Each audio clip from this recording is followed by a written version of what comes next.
thanks I get. Hello, I started this gangsta shit, and it's the thanks I get. Hey, if you're new here but enjoying the content, please take a minute to hit that subscribe button and join us. Thank you.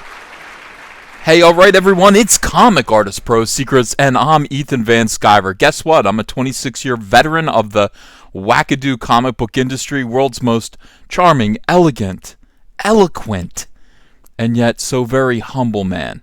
Great big Star Wars fan, trusted member of the media, and people tell me I'm a human sunbeam. Your mileage may vary on that. By the way, Cyberfrog Blood Honey is available again. That's my comic book. I've got it on Indiegogo right now. It's the biggest crowdfunded comic book of all time. I've opened it one last time for any additional backers who want a copy of Cyberfrog Blood Honey. The link is in the description below. I think you'll like it. I think you'll dig it. I think it'll fill you with hope. Zack Snyder, on the other hand, might fill you with despair. Zack Snyder's profane tirade on why his Batman kills.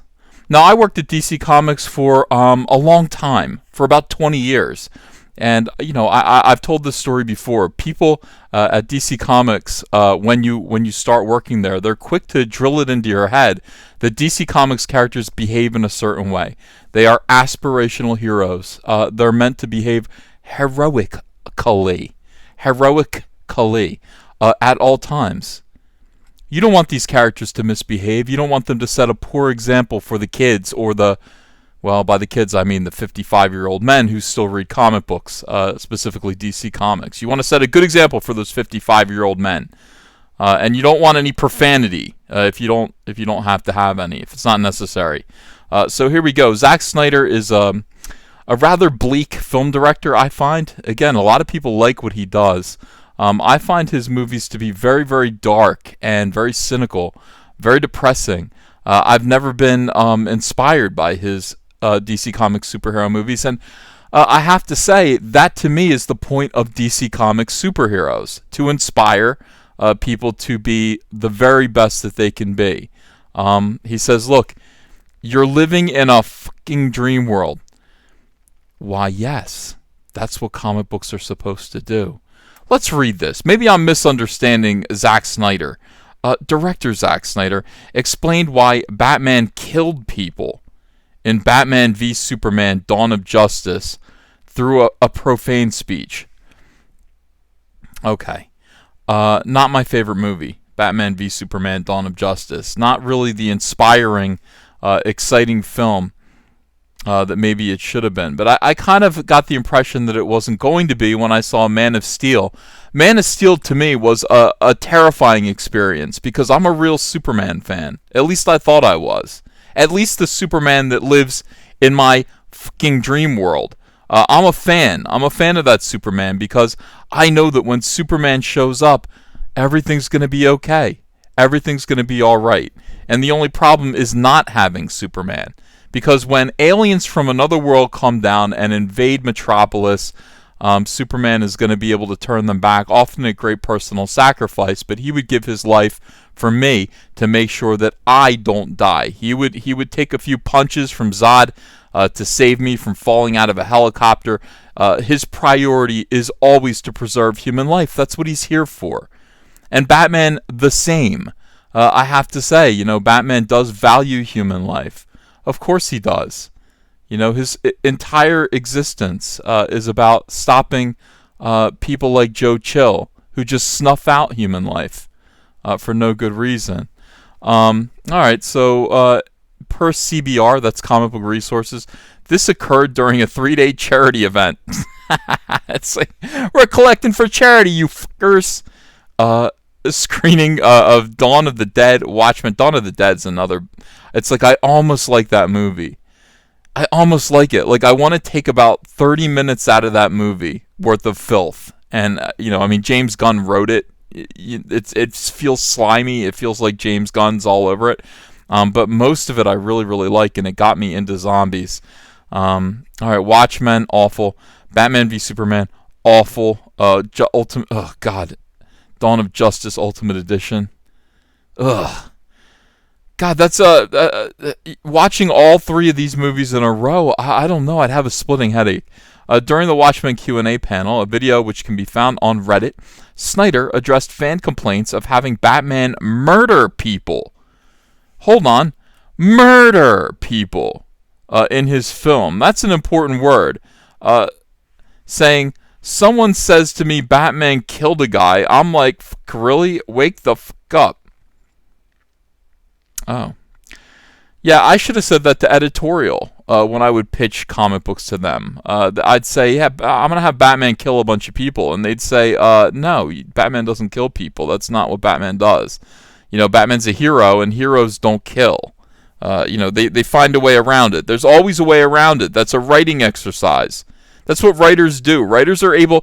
This is not reality. None of this is reality. It's all a construct.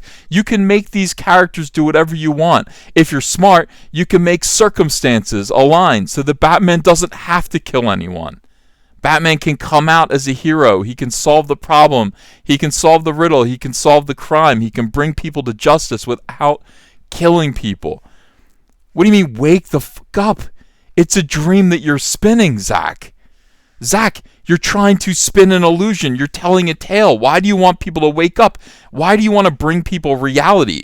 Snyder continued by referencing Watchmen and its more mature story, saying, once you've lost your virginity to this fucking movie, the guy's getting sworn at here, and then you come to me and say something like, my superheroes wouldn't do that. I'm like, are you serious?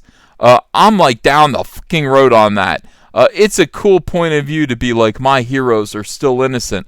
My heroes didn't fucking lie to America.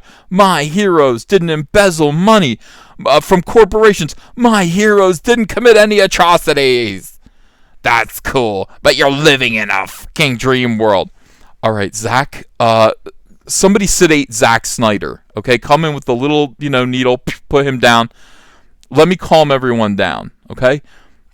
We are people who create dream worlds for people to live in. That's what we do. That is literally our job. Cyberfrog Blood Honey, my comic book, is a dream world that I'm creating for people, in which characters exist, and I can make them do anything that I want them to do. I can have them represent any point of view that I want.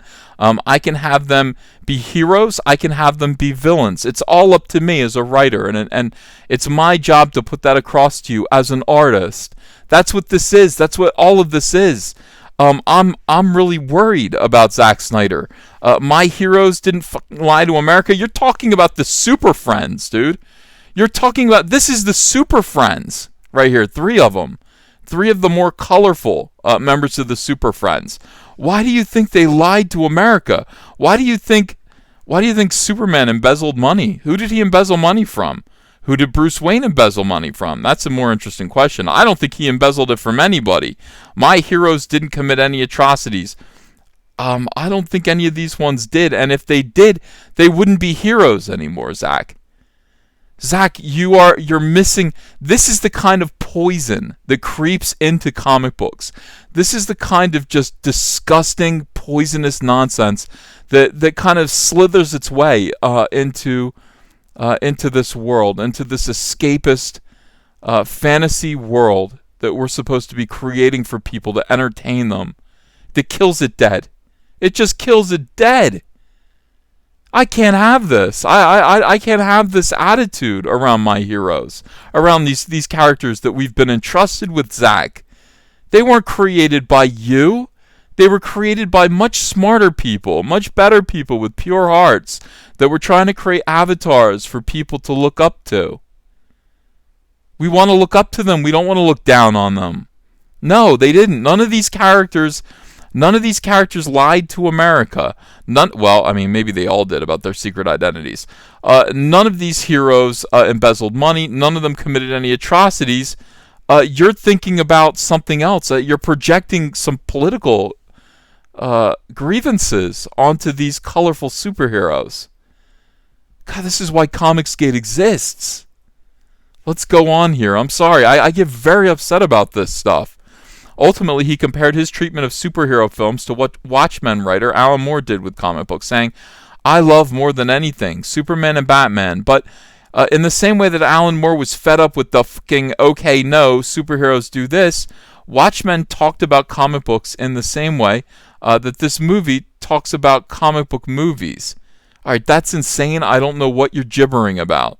You're not Alan Moore. Okay, Alan Moore did one comment using fictionalized, for like not they're all fictionalized, but using stand-ins for the Charleston characters. Okay, and he could do whatever he wanted. He was making comment about superheroes that way. Please don't do that using Superman, Batman, and Wonder Woman. Please don't create a dark, evil, end of the world scenario with my colorful, wonderful DC Comics characters. Please don't do that. I beg of you. You're being entrusted with them. These characters have existed and survived and flourished for decades and decades. These are your grandfather's superheroes. At this point, great-grandfather's superheroes. Generational. And you're entrusted with them. You're entrusted to care for them and to make sure that you can hand them off safely and soundly to another generation after this one. That's not what... You're breaking them. You're breaking these characters. And by the way, at DC Comics, they used to tell me that all the time. You're capable of breaking these characters. They can be broken. If you don't follow the rules, they can be broken. If Batman kills people, he's no better than Joe Chill. We need him to be better than Joe Chill. At the bare minimum. Throughout Batman v Superman, Batman killed an estimated 21 people, when traditionally, Batman refuses to kill even his most dangerous enemies. In our review of Batman v Superman, we call the film okay, saying BVS is carried by a brutal bat fleck, but as a whole, it offers a more philosophical drama than superhero escapism. I found it to be dark, cynical dreck, and the sooner this stops, this is why we can't have nice things. I mean that literally. This is why we can't have nice things. When you have dragged everything down into the gutter with you. Everything that Marvel had, you've killed, you've broken, you've maimed, you've replaced it with an angry, nose-pierced feminist with a scowl on her face and pink hair. And then these last heroes, these the characters that actually originated the comic book superhero as a whole, the Superman, Batman, and Wonder Woman, you want to just drag them down and tell the people that believe in them that they live in a fantasy world. Well, Zack, maybe they do. I don't want you to take that away from them. You have an important responsibility, and I feel like you are shirking it. Thank you, everybody, for listening to this rant. I apologize. I really get angry about this stuff. I could rant about this for half an hour, and still get worked up. Thanks for listening. Please subscribe to this channel if you haven't yet. Double check and make sure you're still subscribed. We need you here. We need you to join this family. We need you to be a part of the Fandom Menace, part of Comicsgate. Please do that. Like this video, share it. Also, links to back Cyberfrog Blood Honey are in the description below. So hit that link. Go over and take a look and see if you want to get a copy, an autographed copy. They're all going to be autographed by me, of Cyberfrog Blood Honey. And I will see you guys later with another video. Hello, potential Indiegogo backers. Hello, friends. My name is Ethan Van Sciver. I'm a comic book creator who worked for 20 years for Marvel and DC Comics on books like Green Lantern, Flash, Superman, Batman, and X-Men. But before that, I had a comic book called Cyberfrog. Now, Cyberfrog lasted from 1993 to 1998, and then it stopped when I went to go work for DC Comics. Now I want to tell the story of where Cyberfrog has been for the last 20 years.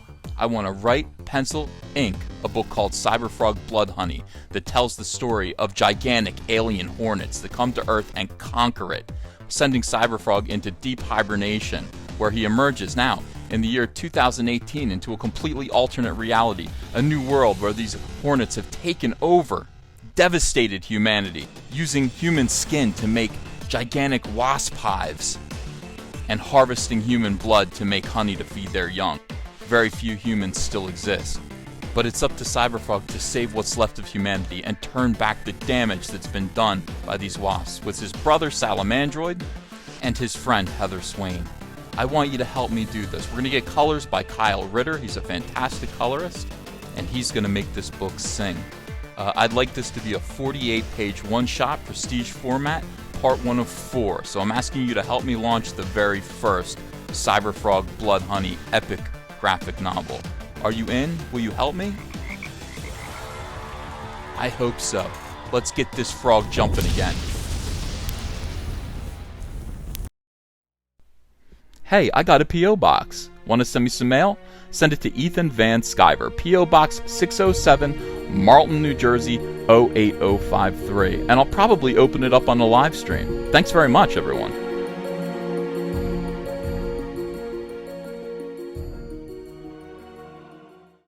If you enjoyed this video and want to become part of this community, subscribe to this channel by clicking the Laughing Man face logo right on your screen. Ring the bell for notifications as well. You'll never miss a live chat. And stay tuned, another video by Comic Artist Pro Secrets is coming right up.